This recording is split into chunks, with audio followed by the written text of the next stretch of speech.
गुढीपाडवा म्हणजे आनंद, उत्साह आणि गोडाधोडाचा सण. प्रत्येक घरात पुरणपोळीचा सुगंध दरवळत असताना, ज्यांच्याकडे घरच नाही अशा निराधार व बेघर बांधवांच्या आयुष्यातही गोडवा यावा, या उदात्त हेतूने साकव फाउंडेशनच्या वतीने एक अनोखा उपक्रम राबवण्यात आला.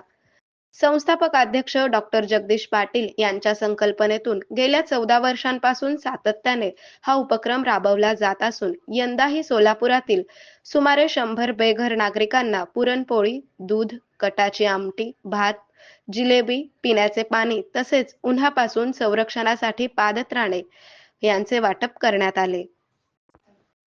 या अन्नदान उपक्रमासाठी अविनाश बोरगावकर, प्रतीक मंत्री, वर्षा भावार्थी, चंदन कुमार, महेश शिंदे, अश्विनी चौरे आणि समराम अणवेकर यांचे मोलाचे सहकार्य लाभले.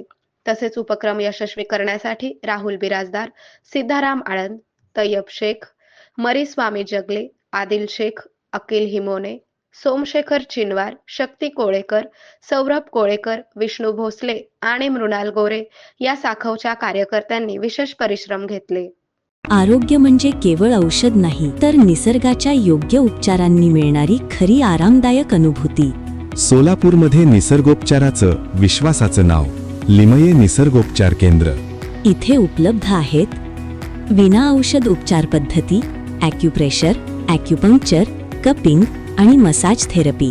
सर्व प्रकारच्या आजारांवर निसर्गाच्या माध्यमातून